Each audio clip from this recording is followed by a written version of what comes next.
우선순위를 지키지 못하는 이유들, 왜 사람들이 우선순위를 지키지 못하는 이유들이 뭔가를 함께 나눠보고 은혜를 받고자 합니다. 모든 분들은 먼저 하나님의 나라를 구하려고 하는 다 마음이 있습니다. 적어도 예수를 구주로 믿는 사람이라면, 하나님 은혜를 사모한 사람이라면 다 누구든지 먼저 하나님 나라를 구하며 살고 싶은 마음들이 다 있습니다. 뿐만 아니라 이 모든 건 너에게 더하시리라는 말씀처럼 하나님이 더해 주시는 영적인 복도, 물질적인 복도, 그리고 건강의 복도, 자녀의 복도 받고 싶은 마음들이 간절합니다. 자, 그럼에도 불구하고 왜 우리는 우선순위를 지키는 삶이 하나님 앞에 크신 은혜와 복을 받는 삶인 줄 알면서도 불구하고 왜 우리가 우선순위를 지키는 삶을 살아가지 못한 이유가 어디 있다고 생각합니까?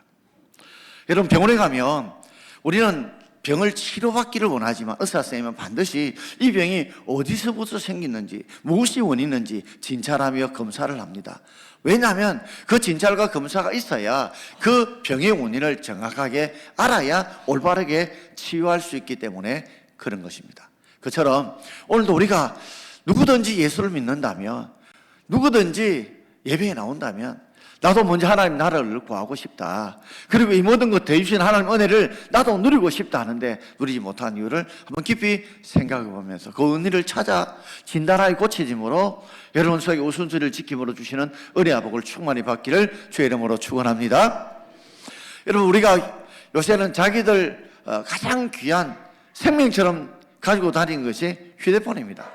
휴대폰에 사진도 찍고 음악도 듣고 뉴스도 보고 영상도 보고 또 메모도 하고 스케줄 관리도 하고 모든 것이 다 휴대폰 안에 있죠.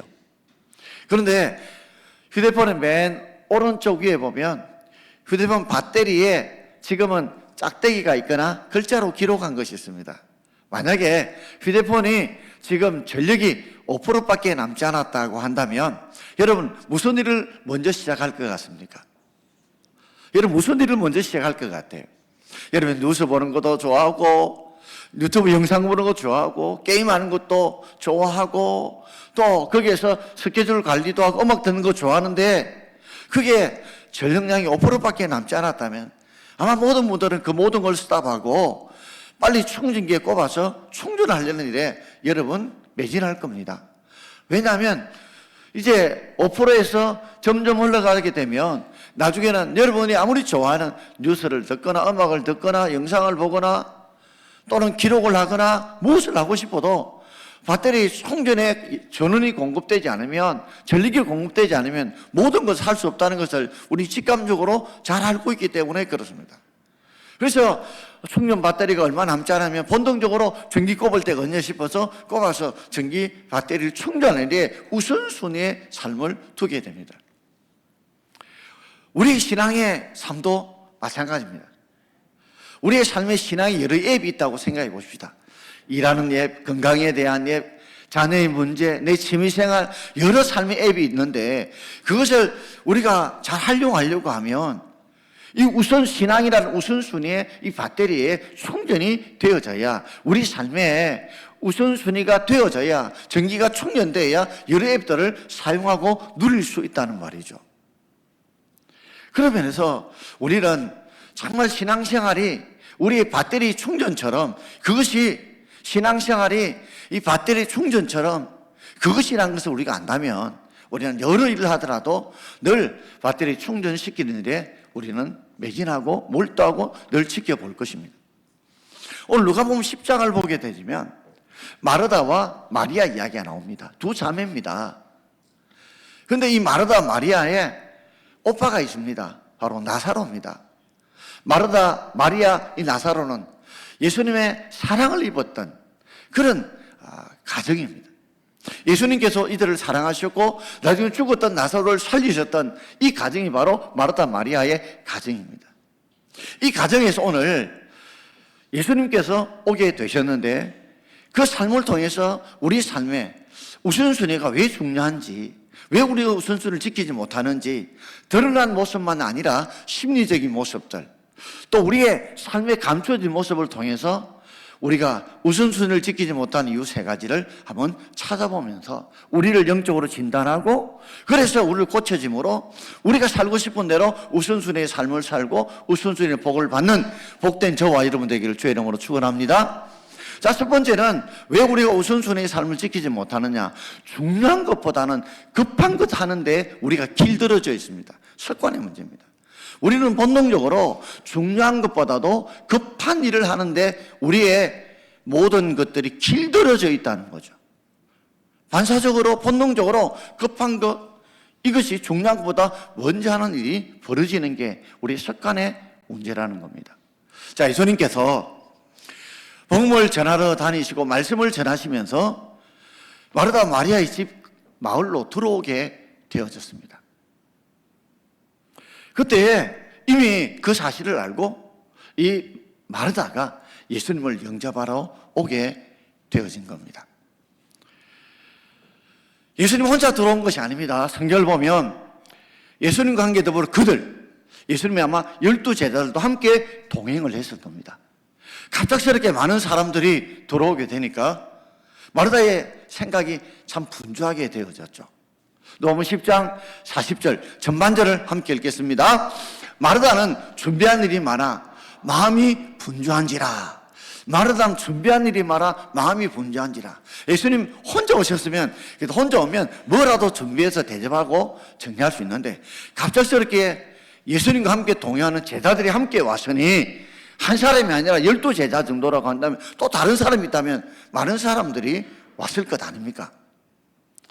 오게 되었는데, 그러면 방도 정리해야 되고, 또 오셨으니까 불도 좀 피워야 되겠고, 음식도 준비해야 되고, 갑자기 생각이 굉장히 복잡하게 된 겁니다. 준비할 일들이 많은 겁니다. 그러다 보니까 일로 인해 가지고 마음이 분주하게 되었습니다. 이 분주하다는 말은 이리저리 잡아 당긴다는 말입니다. 이리저리 잡아 당긴다. 그 일이 이거 먼저 할까? 저거 먼저 할까? 이 반자 먼저 할까? 저 반자부터 먼저 할까? 어떤 것부터 먼저 해야 되지? 갈팡질팡하는 것을 분주하다고 표현하고 있습니다. 갑작스럽게 여러분도 그렇죠. 해야 될 일이 많고 준비할 일이 많으면 어디부터 먼저 해야 되지? 뭐부터 먼저 해야 되지? 그래서 마음이 왔다 갔다 갈팡질팡 하면서 중심을 못 잡을 때가 있죠. 우선순위를 못 잡을 때가 있죠. 바로 마르다의 마음이 지금 그런 상황이었습니다. 그런데 처음 봤는 대로 너무 분주하지 않는 또 한 사람이 있습니다. 바로 여동생 마리아입니다. 누가복음 10장 39절을 함께 읽어보겠습니다. 39절입니다. 그에게 마리아라는 동생이 있어 주의 발치에 앉아 그의 말씀을 듣더니, 마리아는 주의 발치에 앉아 예수님의 주님의 말씀을 듣고 있습니다. 발치라는 말이 무슨 말입니까? 발치하면 치과에서 이빨을 뽑을 때 발치라 하죠. 근데 여기 발치는, 발이라는 말은 순 한국말이고요. 이 치라는 말은 이 장소를 말하는 한자입니다. 그러니까 발이 있는 곳을 발치. 우리 한글로 번역하면 발 아래라는 말입니다. 지금 마리아는 너무나 태연하게 예수의 발 아래에 앉아서 예수님의 말씀을 듣습니다.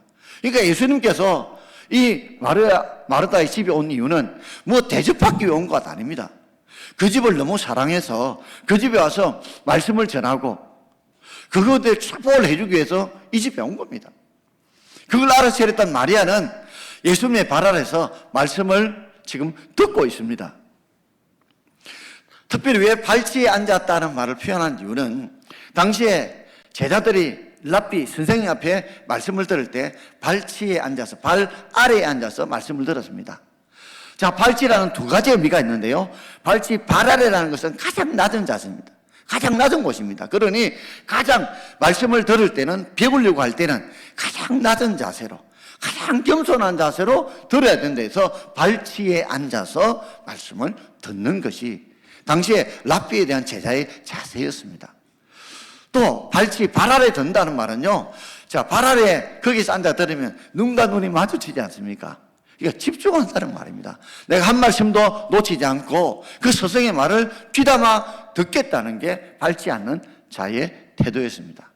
마리아는 딴 곳이 아니라 장소가 좁은 것이 아닙니다. 마리아와 마리아 집은 그렇게 가난한 집이 아니었습니다. 잘 사는 집이었습니다. 그런데도 발치하라 쓴 것은 아주 낮은 자세로 예수의 말씀을 듣고 그 예수의 말씀을 더 은혜 받고 변화되고 새로워지기 위해서 주의 발치에 말씀을 앉았습니다. 자, 마르다는 지금 준비한 일은 마음이 분주한데 여동생은 얌체같이 그 발 아래 앉아서 예수의 말씀을 들으니까 마르다의 마음이 어떻겠습니까? 그 마음을 표현한 것이 39절 중반절 이유입니다.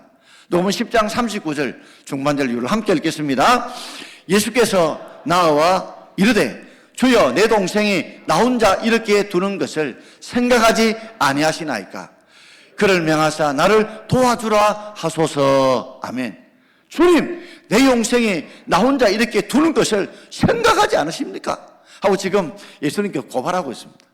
이 얌체 같은 동생 이렇게 지금 나를 혼자 일을 하게 하는데 준비할 일이 많습니다. 음식도 준비해야 되지, 그릇도 새로 꺼내야 되지, 씻어야 되지, 밥도 안쳐야 되지, 이렇게 준비할 일이 많은데 자기는 얌체같이 예수님 발 아래 말씀 듣고 있는데 내 동생 명해가지고 빨리 내 혼자 일하지 않고 도와주도록 그렇게 주님 생각 좀 해주십시오. 이 말은 예수님도 생각이 없었습니까? 이 집에 들어오면 지금 말씀 듣고 있는 저 마리아가 잘했다고 생각하십니까?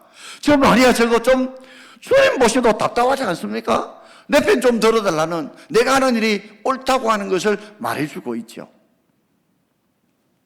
그러면서 그를 명하사 그에게 명령해가지고 나를 도와주라 하소서, 나를 도와주라 하소서. 내 말 안 듣습니다. 그러니까 주님 명령해서 나를 도와주라 하소서. 내가 옳은 일을 하고 있으니까 내가 옳은 일을 하고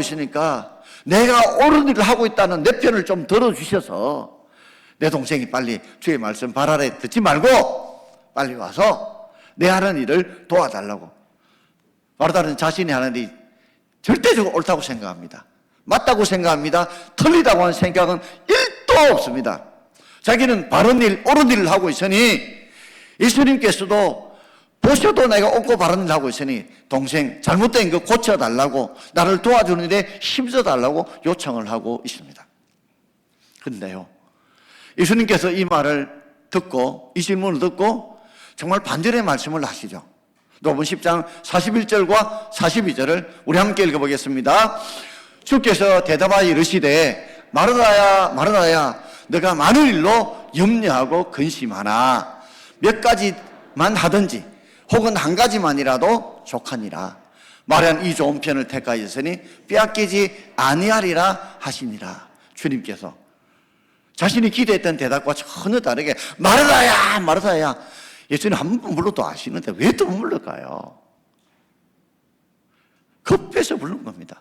강조해서 부른 겁니다. 마르다야 마르다야 네가 정신 좀 차리라는 말입니다. 내가 많은 일로 염려하고 근심한다. 여러분, 예수를 믿고 교회 나와서 많은 일로 염려하고 근심하지 마십시오. 그럴 바에는 많은 일 안 해도 됩니다. 여러분,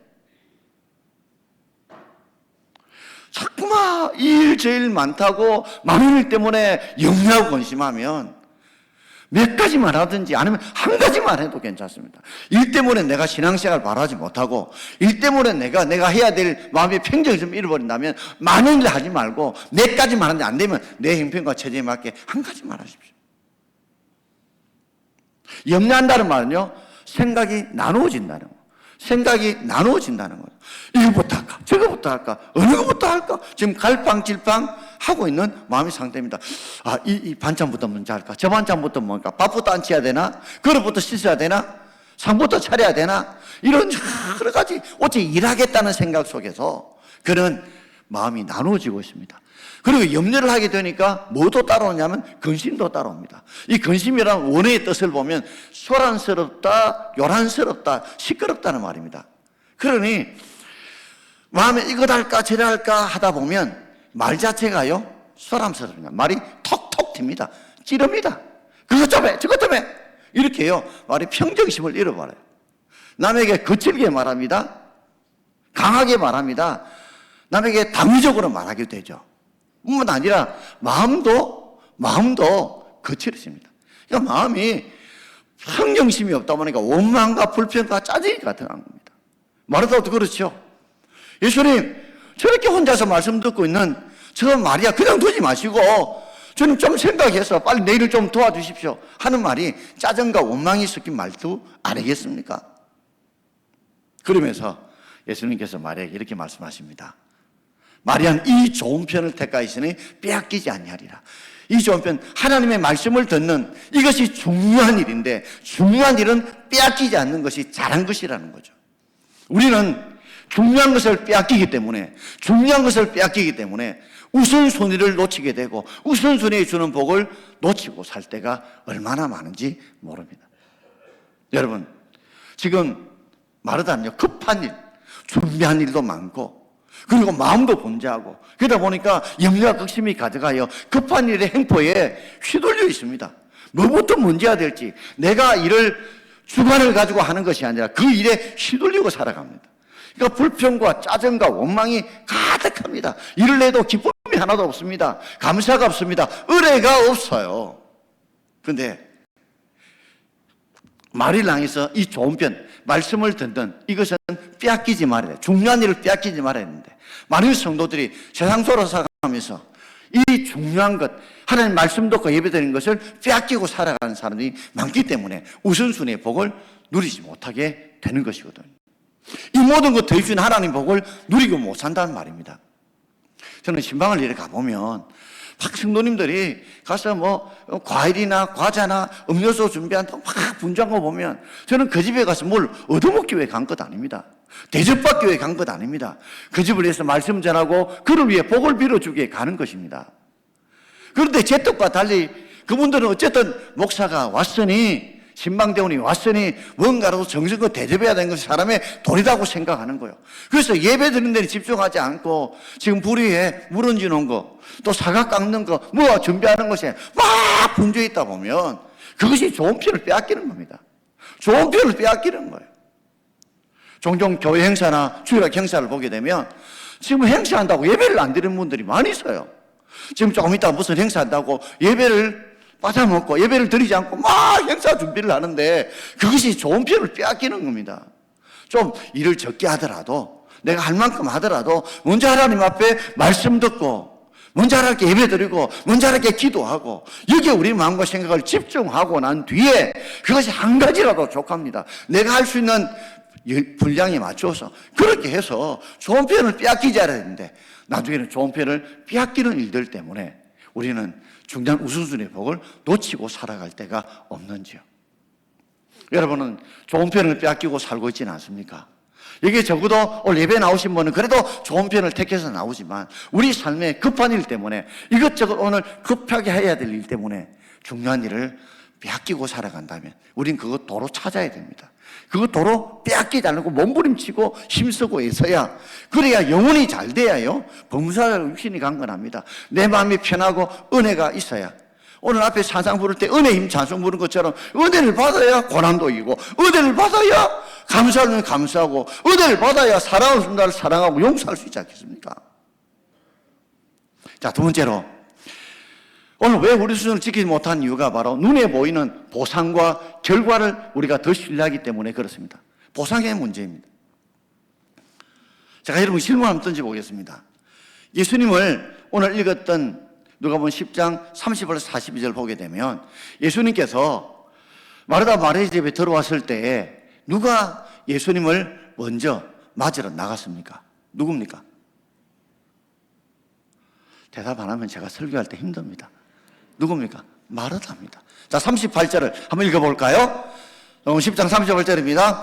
그들이 길 갈 때에 한 마을에 들어가심에 마르다라 이름하는 여자가 자기 집으로 영접하여 그들, 예수님 혼자 한 것이 아니죠. 자들과 함께 한 마을로 들어가셨는데 이미 마르다 이름하는 여자가 알았습니다. 왜요? 예수님께서 말로기에 들어오자 웅숭숭한 소리가 들리겠죠. 그리고 예수님께서 마르다 마리아 나사로를 워낙 사랑하셨잖아요. 그래서 그 집에 들어오자 예수님 오시는가 싶어서 버선발로 먼저 나갔던 사람이 바로 마르다입니다. 제가 좀 우선 이야기는 마르다는 마르고 닳도록 어쨌든 예수를 위해서 헌신하고자 하는 사람이 바로 마르다입니다. 그래서 자기 집으로 친히 영접한 거예요. 예수님 오기 전에 나가서 예수님을 맞이했던 사람이 이 마르다입니다. 마리아는 집에 있어요. 그러니까 우리가 볼 때는 훨씬 마르다가 신앙이 좋아 보이죠. 자, 두 번째 질문 던져보겠습니다. 예수님 오셨을 때 여러 가지 준비하고 음식 준비하고 장만했던 사람이 마르다입니까? 마리아입니까? 마르다죠. 마르다입니다. 예수님 오면 반찬 하나 더 만들어 주려고, 하나 더 맛있는 것 더 만들어 주려고, 그리고 따뜻한 밥 지어드리려고 얼마나 애쓰고 수고한 사람이 마르다입니다. 저는 참 마르다가 귀하다고 생각합니다. 요사이는 누가 오면 그렇게 환대해주면서 잘 섬기려고 하나라도 더 대접하려고 애쓰는 사람 찾기 어렵습니다. 정말 천년진물 같습니다. 그런 사람 정말 귀합니다. 만나보기가 어렵습니다. 그런데 이 마르다가 예수님 나가 먼저 맞이해주고 어쨌든 하나라도 반찬 더 만들어서 맛있게 이렇게 음식을 만들어주는 게 얼마나 귀하겠습니까? 오늘 성경에 나오지 않았지만 만약에 예수님께서 마르다가 음식을 만들고 먹고 만약에 갔다는 그런 내용이 만약에 기록된다면 예수님께서 그 음식을 먹으시고 야 수고했다, 맛있다, 고맙다, 애썼다 이런 말씀을 틀림없이 해주셨을 것입니다. 성경에 기록되지 않으니까 우리가 상상할 뿐인데요. 그렇다면 마르다가 왜 이렇게 이 마리아와 달리 이렇게 예수를 잘 섬기려고 대접하려고 애썼을까요? 자매들은요 둘 다 신앙이 좋았어요. 서로 경쟁 심리가 있을 것 아닙니까? 경쟁 심리가 있을 거예요. 그런데 이 마르다의 성향은요 뭔가 보상, 결과를 얻고자 하는 그런 심리가 그 속에 있는 것입니다. 먼저 예수님 앞에 나가서 인사한 것도 마리아는 안 나왔지만 제가 나왔습니다.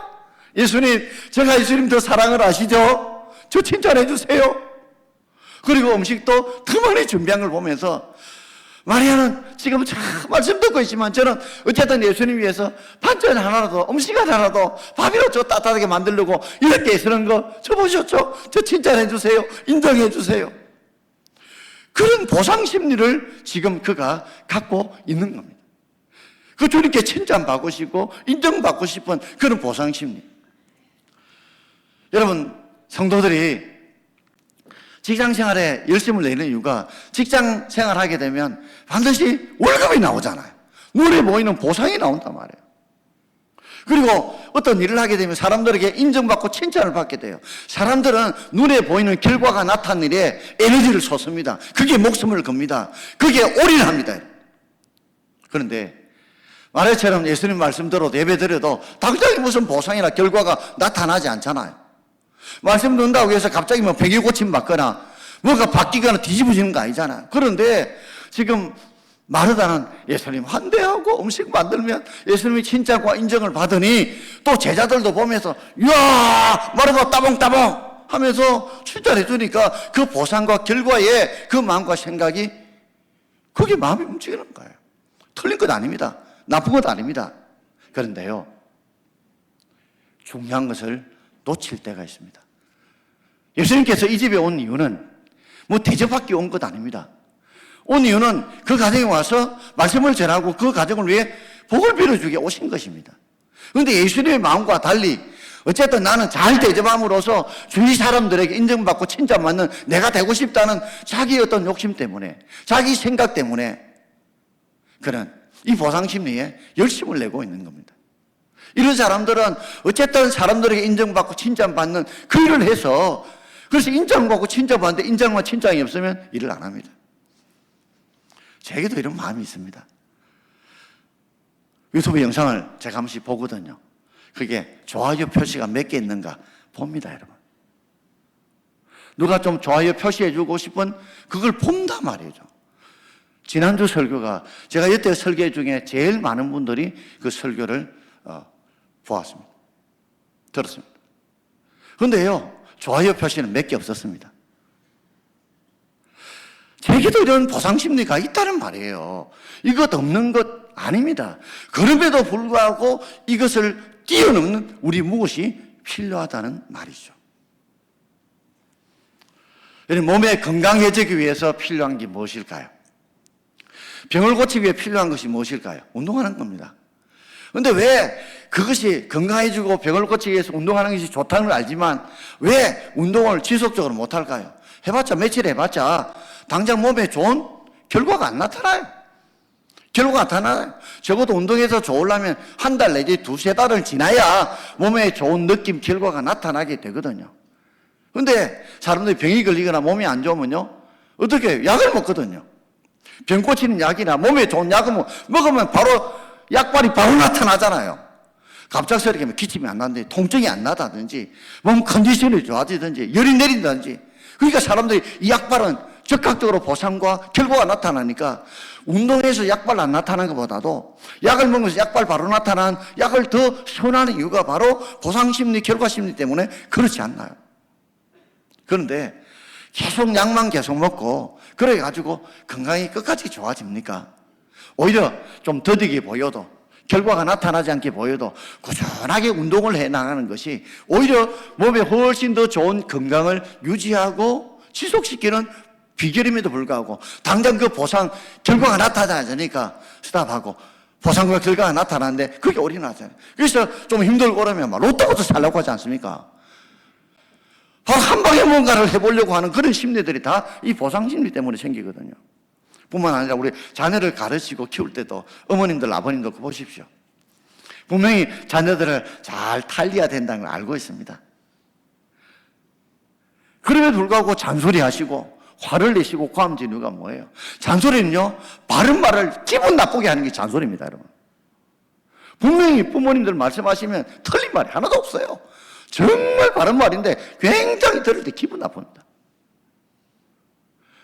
근데 잔소리하고 고함 지르고 어떤 데는 매질하는 이유가 뭡니까? 약발이 바로 졌거든요. 안 하면 좋겠다. 먼저 공부하고 놀아라. 내가 놀지 말라고 하는 건 아니다. 공부하고 놀아라. 약발이 안 들어요. 공부하고 놀아! 놀고 있어!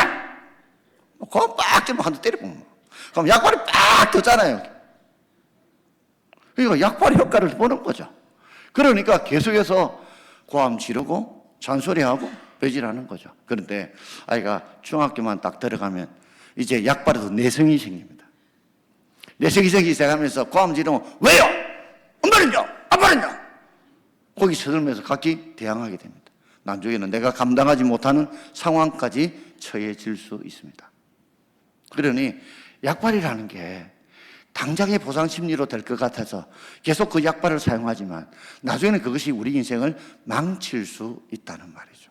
좀 더디더라도 타이르고 기도하고 호소하고 설득시킨다면, 지금은 좀 더디지만 나중에 지나면 훨씬 더 좋은 효과를 누릴 수 있는 이유가 바로 긴급한 일보다도 중요한 일이 더 중요한 우리 인생을 만들어가기 때문에 그렇다는 말이죠. 우리는 왜 많은 분들이 주일 예배가 밀릴까요? 말씀 읽고 기도하는 일이, 찬양하는 일이 왜 밀릴까요? 지금 밖에 나가서 일을 하고 하게 되면 돈 벌리잖아요. 일단 벌리잖아요. 그뿐입니까? 뭐 취미생활하고 캠핑 가고 뭐 놀면 맛있는 음식 먹으면 바로 약발이 오잖아요. 맛있기도 하고 기분도 좋고. 그런데 약발은 받는데 나중에는 정작 그러다 보니 그 약발에 취해가지고 중요한 예배는 자꾸만 밀리는 거죠.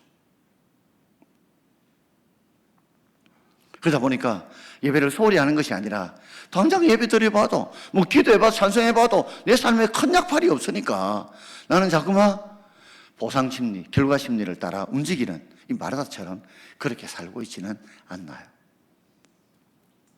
마지막 세 번째입니다. 제가 처음에 우리에게 습관의 문제를 얘기했습니다. 우리는 급한 일이 중요한 것보다도 길들이 있다는 습관의 문제를 드렸고, 그리고 우리의 보상심리 때문에 우리는 이렇게 눈에 보이는 약발이 있는 것부터 먼저 하려기 때문에 중요한 걸 놓쳐본다고 말씀드렸다면, 세 번째로 신앙을 중심으로 생각하지 않고 영역 중에 하나라고 생각하는 생각의 문제가 있다는 거죠.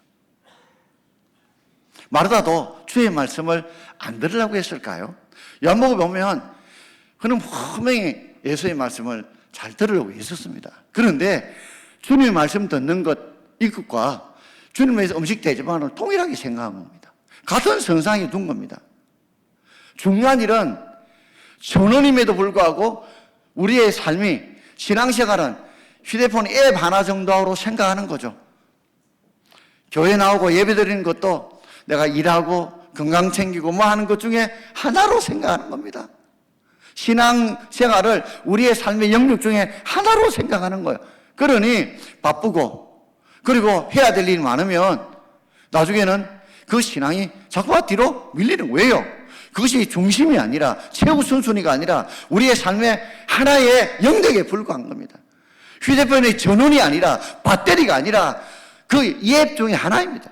유튜브나 뭐 네이버나 음악이나 뭐 앱 중에 하나에 불과하다고 생각하는 우리의 이 생각의 문제가 결국에는 신앙에 집중하지 못합니다. 그럴수록 일이 많거나 바쁠수록 자꾸만 신앙생활은, 예배는 뒤로 밀리죠. 그러니까 시간 나면 예배 드립니다. 여유 있으면 예배 드립니다. 그런데 바쁘고 힘들면 그러니까 예배는 뒤로 밀리죠. 그게 아니라 먼저 예배 드려야 되죠. 배터리가 먼저 꺼져버리면 모든 앱들이 다 불통이지 않습니까? 그러니까 먼저부터 예배 드리지 못한 이유가 신앙을 우리의 삶의 한 예배 하나의 종교로만 생각하는 거죠. 먼저 하나님 나라 이루고 하는 것보다도, 그래서 주일날 예배 드리고 나면 나는 한 주일에 해야 될 것을 다 했다. 나는 해야 될 걸 다 했다. 이렇게 나도 모르게 이런 생각을 가지면서 신앙의 느슨함, 나태함을 가지게 되지는 혹 않습니까? 우선순위의 삶을 바로 사는 사람들 보면, 그렇다면 말하자면 섬기는 일을 게으리 할까요? 절대 그렇지 않습니다. 은혜를 바로 받으면, 믿음이 바로 들어가면 하나님의 섬기는 삶도 바른 삶이 이루어지게 되죠. 요한복음 12장 3절을 우리 함께 읽어보겠습니다. 마리아는 지극히 비싼 향유 곧 손질한 나드 한 그릇을 가져다가 예수의 발에 붓고 자기 머리털을 그의 발을 씻으니 향유 냄새가 집에 가득하더라 그랬습니다. 지극히 비싼 향유, 지극히 비싼 향유인데 그것이 순전한 오리지널 100%의 나드 한 근이었습니다. 이 나드라는 것이 히발리아 산에서 나오는 나드 뿌리에서, 나드 식물이 뿌리에서 축출하는 건데 이스라엘 땅에 나오지 않아요. 지금 수입품입니다. 가룟유다가 읽어보고 낭비라고 책망했죠. 왜요? 순전한 나드 한 근이 그 당시 가격으로 300데나리온, 데나리온 데이라는 뜻은 노동자 하루 일당으로 받는 돈의 가치가 한 데나리오거든요. 순전한 나두, 지극히 비싼 향유의 가격이 300데나리온, 노동자 300일치의 가격에 해당한단 말입니다. 노동자 하루 일당을 10만으로 생각해 봅시다. 그러면 10만 곱하기 300 하면 3천만 원입니다. 노루 하루 일당을 200만 원으로 생각한다면 6천만 원입니다. 그러니 마리아 집이 가난하지 않았다는 거죠. 이게 수입품입니다. 이 비싼 것을 갖다가 황료컵을 깨뜨려가지고 예수의 발에 부었습니다. 가룟유다가 난리가 났죠. 저것 가지고 어려운 사람을 도와주면 얼마나 많이 도와줄 수 있을 건데 하는데, 가룟유다는요 예수님의 헌금궤를 관리해서 거기에서 돈을 훔쳤던 사람이에요. 그런데 남이 볼 때는 거룩한 채 한 것이죠. 그 대주님께서 뭐라 했습니까? 그 여자가 나의 장례를 위해서 귀한 것을 부었다고 이야기했죠. 시신이 죽으면 시신 냄새 나잖아요. 그러니까 그 시신 위에다 향유를 붓거든요. 향기가 나도록, 썩은 냄새가 나지 않도록, 괴쾌한 냄새가 나지 않도록. 그런데 그걸 조금 부었는데, 아끼는데 이 여자는 나를 위해서 모든 것을 부었다. 나의 장례를 위해서 아낌없이 헌신했다, 수고했다고 주님께서 말씀하신 겁니다. 뿐만 아니라 그게 수건도 있고 뭐도 있을 건데 그 향유를 그의 친히 자기 긴 머리털로 그 발을 씻었습니다. 여러분, 지금처럼 우리가 양말을 신는 시대가 아니잖아요. 먼지도 많고 큰 모래바닥 있는 그런 곳에서 양말 없이 샌들로 신고 다니는데 얼마나 먼지가 많았겠습니까? 그런데도 친히, 다른 것이 아니라 더러운 그 발을 친히 자기 귀한 머리털로, 여러분 같으면 지금 샴푸하고 들떠문떠 하면서 향기 발발 나게 만드는 그런 데를 갔다가 그 예수의 더러운 발을 씻기는 그 모습을 보고 예수님 깊은 감동을 하신 거죠. 향유 냄새가 온 방 안이 진동하듯이 은혜의 향기가 감사의 향기가, 기쁨의 향기가 그 방에 가득한 겁니다. 이 손이 얼마나 이 감동을 받았는지 마가복음 14장 9절에 이렇게 말씀합니다. 마가복음 14장 9절 우리 함께 읽겠습니다. 내가 진실로 너희에게 이르노니 온 천하에 어디서든지 복음이 전파되는 곳에는 이 여자가 행한 일도 말하여 그를 기억하라. 온 천하에 다니든지 예수 복음, 예수 믿어 구원받는 데에는 꼭 이 여자의 일도, 이 마리아가 했던 일, 상무업을 깨뜨려서 나에게 부었던 머리털로 씻던 일을 말해서 그를, 마리아를 기억해라. 그만큼 그 헌신의 아름다운 기쁨을 주었던 사람이 바로 마리아였습니다. 누가 보면 마리아가 예수의 발치 앞에 앉아가 말씀만 듣는 게으르고 양채 같은 보이지만 말씀 바로 은혜 받으니까, 바른 신앙이 생기니까, 바른 믿음이 생기니까 바른 헌신이 생기게 된 것이죠. 제가 어제 하정우 배우의 쇼트 영상을 알아봤습니다. 이경구 씨가 하정우 씨에게 이런 물었습니다. 당신 힘들고 어려울 때에 당신의 삶을 지탱해 주는 것이 무엇입니까? 라고 물었을 때 하정우는 종교라고 그랬습니다. 그러면서 저는 크리스찬입니다. 저는 예수를 구주로 믿는 그 신앙으로 제 삶을 지탱하고 있습니다. 하정우 배우 누군지 아시죠? 전혀 모르시고 말씀과 기도에 전무하는 것처럼 보여가지고 그 배우가 그렇게 이야기하면서 자신이 가장 감동 깊은 말 중에 자기의 은혜를 끼친 말이 기도할 수 있는데 왜 걱정하십니까? 라는 이 찬송가, 옛날 찬송가 이 CCM 이야기를 하면서 저는 걱정할 일이 있으면 기도합니다. 정말 바쁘고 힘들고 어려운 일도 많지만 내가 기도할 수 있는데 하나님께 다 맡기는데 하나님이 이끄시러 가신데 믿으니 내 마음에 지금까지 그 신앙이 나를 지탱해 주셨다. 이걸 보면서 우선순위의 삶을 사는 사람, 영화배우 같으면 여러 가지 참 복잡하고 힘들고 인기에 따라 연연해 가는 이런 사람들이 어떻게 저렇게 버틸 수 있는 이유가 바로 신앙, 그 삶을 우선순위에 두고 그가 여러 가지 힘들고 어려운 속에 주님 앞에 기도할 때는 염려를 없애주시고 평안을 주시고 위로와 쉼 주시는 그 힘으로 버텨나가는 걸 보면서 여러분, 우선순위의 삶이 여러분을 잘되게 하는 겁니다. 제발 좋은 편 빼앗기지 마십시오. 급한 일 때문에 마음이 분주해서 불평불만하지 마시고 이 좋은 편, 말씀 듣는 거, 긴급한 일 때문에 중요한 걸 빼앗기는 이 길들이짐에 여러분께서 벗어나야 합니다. 또한 보상심리에 너무 매달리지 마십시오. 사람의 칭찬과 인정에 너무 목매달리지 마십시오. 무슨 당장의 결과에 그게 너무 목매달리지 마십시오. 더 중요한 것이 무엇인가? 더 온전한 것이 무엇인가? 물론 우리가 약도 먹어야 되겠죠. 그러나 근본적으로 자꾸만 급하게 마약처럼 진통제처럼 금방금방 뭔가 주는 그것이 목매달리지 말고 더 깊숙하게 주시는 그 기쁨을 누리길 바라고, 또한 우리의 삶을 살아가면서 제발 신앙을 예배 하나 정도만 생각하지 마십시오. 그것은 배터리와 같습니다. 중심인 줄 잊지 마시고 우선순위의 삶을 잘 지킴으로 복을 받는 복된 저와 여러분 되기를 주의 이름으로 축원합니다.